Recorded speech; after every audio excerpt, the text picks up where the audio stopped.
take away from the last 52 seconds? I mean, just poor execution on our part. I mean, get a 7-point lead, go up an and one, we can't get the ball in bounds, throw it to the corner twice, guards don't come get open in the middle of the court. Just 6-minute game, we work on it. We played one yesterday. We just, we didn't execute. When you don't execute, you deserve the results that you get. After the first turnover there, is there any thought process to calling a timeout and trying to kind of give them a second to breathe and then try to figure out how to play out of that one? Probably, we probably should have, but I mean, we work on that every day. Every day we go over the press offense, where we want to throw the ball and how we want to get open. We work on that every day. So I mean, but after we were rattled, I mean, we didn't want to throw it to Vin in the corner, so we threw it. After we were rattled in the first one, hindsight, we probably should have, but something we work on that we shouldn't need to call timeouts on that. And just your thoughts on the Darian Williams foul at the very end there. I mean, I haven't seen it yet, so I don't know. With a game like this, how do you kind of keep the group together with, what is another tough game coming up on Tuesday? I mean, we'll pick up tomorrow and get back to work.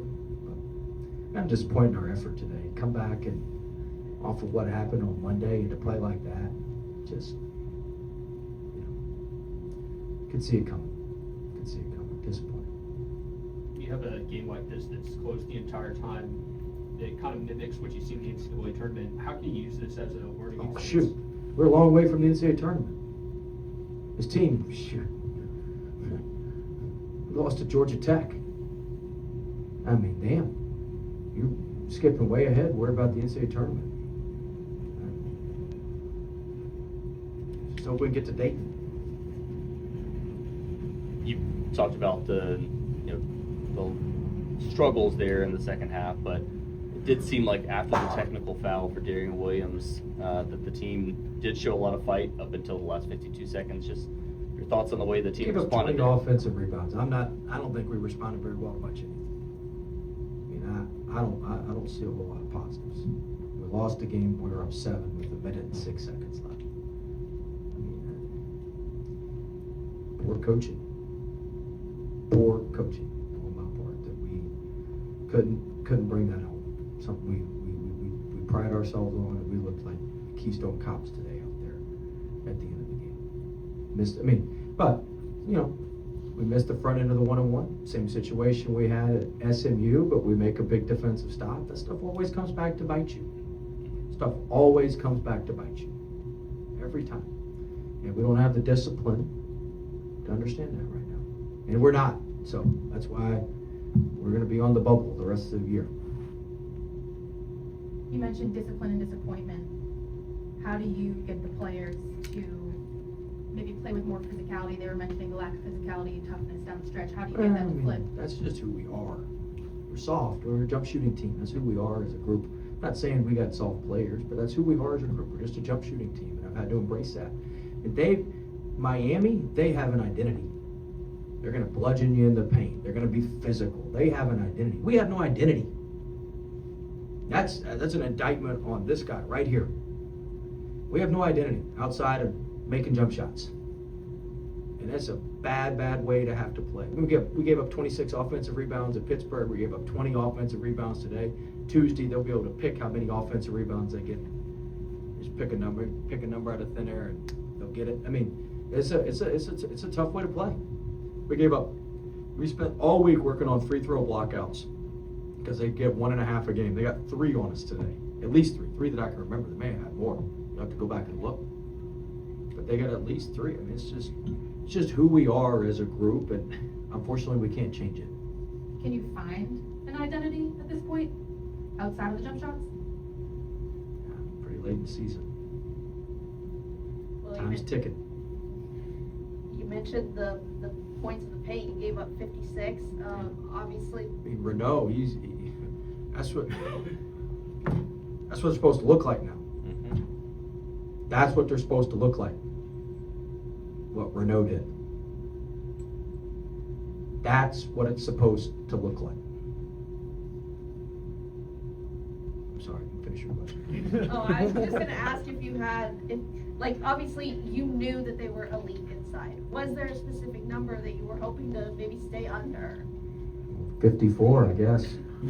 But I mean, no, but I mean, look, the closer you get it to the basket, the more you can offensive rebound, the more other things can happen. So, you know, just wanted to keep it out of there, but I mean, we hadn't been very good at that all year.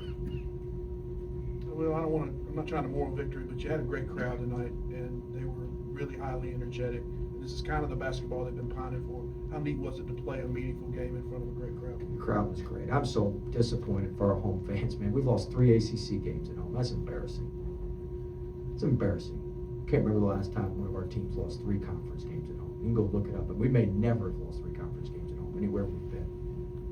You'd be hard pressed to find a year we've lost 3 conference games at home. Probably, maybe one other year in 12 years. Our fans deserve so much better. The effort and what we do, and our fans are top 10 in the country. We're not paying that back. It is disappointing. It's disappointing the way we try to pay them back. But the crowd was awesome. Just your thoughts on Matt Abel's game tonight? Yeah, I You thought- talked about the fact that he's been close, but I thought Matt was really good. Had a great first half. Made some big plays in the second half.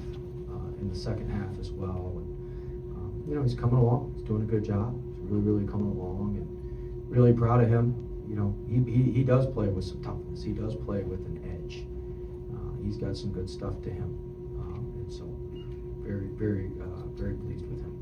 How hard was it with that rotation, just having Matt Abel kind of, cook in the first half and then Tom Meneal obviously, getting hot in the second? Yeah, I mean, it's a good problem to have. It's a good problem to have, but just, we need both those guys to play well. How do you get over this loss? Do you? Well, I mean, we got another game Tuesday, important one. So, hopefully, they'll get past it a lot quicker than I will.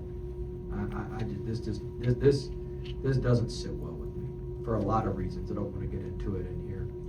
This doesn't sit well with me, and I could see some of this coming if you asked our guys and they were honest.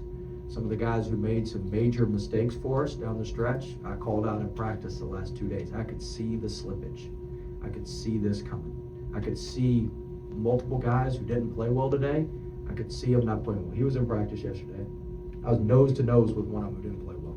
I could see it coming. It's like reading a coloring book. It was so easy to read. And we just got some guys like that. They're easy to read. And, so, I mean, it's disappointing, but just it is kind of who we are. So I've tried to embrace it. I kind of rode the wave when we were winning. It really wasn't exactly what I wanted to do, but I just kind of rode the wave because we were winning. And I knew when you start playing tougher competition, that stuff doesn't work. When you play tough physical teams, that stuff doesn't work. And hopefully, I guess if you're asking for, maybe they'll realize that some of what we say, is when you get in these games, all that stuff makes a difference. And we have very poor attention to detail. Got it. Do you have, Anything else? All right, we'll see you Tuesday.